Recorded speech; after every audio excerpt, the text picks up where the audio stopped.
This is Margaret Ann Windsor, and the name I have to use, my real name is Margaret Ann Windsor. The name I have to use is Peggy Ann Childers. I was kidnapped in 41 and brought to Moulton, Alabama, given the name of a dead twin, Peggy, who ironically was murdered a week to 2 weeks before they dropped me off there. So I have to use her name. They stole my identity, and I have to still use that name, Peggy Ann Dempsey Childers. Both twins were killed by their mother. Carl was killed a month after birth, and then Peggy just before I was put there. So it was all planned. Anyway, I've been putting up about mind control murders before I found out about my kidnapping in '83. And I'd worked for doctors, and I was talking about the Center for Disease Control and murders that happened at Piedmont Hospital in Atlanta. And Jean Schrokerman was one of them. She had my attorney, Jean Kaiser, and she was by way of a beautiful man, honest. He died, and he'll never be known, and he was murdered. I'll go ahead and say it.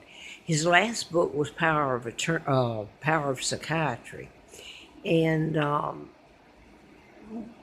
last chapter he had 10 cases out of my book. He didn't print the cases, just the name of the cases, and in it that were in my book that's unpublished because they almost killed me. April Fool Day of '80. Letter from the FBI, ongoing investigation, national security involved. But I was writing about mind control murders, the use of it. It's invisible, and if I was writing about it then, you can imagine the advance now. But they've correlated it so that they're using mental illness when someone's been programmed, which is the most hideous thing you could even think of. The Aurora, Colorado, James Holmes, he's been put in a mental hospital. You have to stop the programming. I have to wonder where the doctors, and especially the psychiatrists, in all this are. Why they haven't spoken up, done something, and they've had chances all these years, believe me, people have. They turn a close ear to it or eye to it. They don't understand it could be their son or their daughter that was the one programmed, and you have no choice. You don't even know you're getting it. And the one put on death row or shot or blew up in a bomb yesterday in Austin. They're saying something here. I made this connection before. I said the Parkland in Florida should be the last of the big shootings. It's mind control. The shooter usually turns around and kills himself. He's programmed to, like in what's one of them here next door in Virginia Tech. There was the young man from South Korea. He shot and killed 32 and then turned the gun on himself. So he's programmed to kill himself. So the poor young fellow is a victim of mind control, just like the young man down in Parkland, Florida.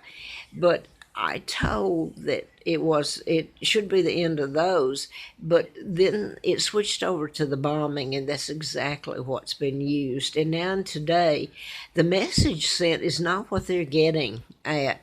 The message, without putting all the rest of it too, you have to delete it because I couldn't put it up here. Is the pinpoint is Austin, and you go back in time, and you'd have to see it put up. It's a timeline to it, so it's the key word to it is Austin. I'll go ahead and say it goes back to 1980. Okay, now they say that they don't have a motive. Well, you have to tell the truth about it being mind control. And you can send messages, and I'm making this long, and I didn't mean to. I was just going to put that up, and I'm going to go back to it. They said that they stopped him, and that he blew himself up with a bomb, I guess late yesterday afternoon. Well, in other words, he was told to kill himself. It just wasn't with a gun. Now, what are all these students, which may have good intentions, but they got the wrong idea what to stop? It's not taking your guns. Or how are you going to stop the bombs from going off? They can start coming in your school. I don't care how you have it. Um, there are crimes that you can't stop unless you tell the truth about it and stop killing the victims. This young man was a victim that blew up yesterday in the car. Whether he's the one they're accusing of being the bomber, he was programmed either way. Um, and yesterday was the day in the Maryland, and I put it up where the young fella shot two, and I don't know if they're lived or not, but when I put up the video connecting it, I didn't have his first name. His first name is Austin, ironically enough, and as in Austin, Texas. And you can shut my videos off, and I've learned that because of who I am, being kidnapped and all that, people really have treated me horrible. My mom was an American, a beautiful lady. They took me from my father. They framed him with lies. My God, I've put it all up. So I don't doubt Trump when they're framing him, saying he was framed. Um, well, everybody's enjoying keeping their jobs. If it goes back to the beginning of all this, it was the mind control murders. It was Tesla and that was stolen files where you can create an illness or cure it or program people to do what you want them to. So if I'm babbling a little bit, try walking in my shoes for a moment and see how it feels. But anyway, mind control is used in the bombings that are going on, just like the what was the bomber? I still can't think. It's been years ago that they brought back up. I said it back then that he was programmed, and I had to live on the Appalachian Trail because I was shut down, literally shut down. I froze and starved. But I had a guy come up there, and he did put the photo in the paper, but it made me look bad. He didn't say anything about the truth either. It's deleted. Um, he and a girl came up to the Full Heart Knob shelter off Mountain Pass in Trouttville.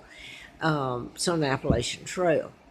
I lived up there in and out and on the trail and back and forth and froze and starved, and everybody around knew it. They were told not to help me, and they didn't. But my point is, these two, the young man, I think he was the name of his name was the same as my son's, Mark. Anyway, he said that he was on People magazine, I'm sure that was it, and he had on the Unabomber, okay, and I'd always said, no, here's the royal wedding coming up, whoopee, illegals. So my real name is Margaret Ann Windsor. Guess what? They're a bunch of crooks, and I'm sitting here wondering where I'm going tomorrow and what's going to happen to me, and they're living off of my money, and people love them, and they hate me. So this is what I get. I want to clear my father's name. So if you think I'm babbling, hopefully, I hope and pray this is told, and the truth is, we're going to see who's standing then, okay?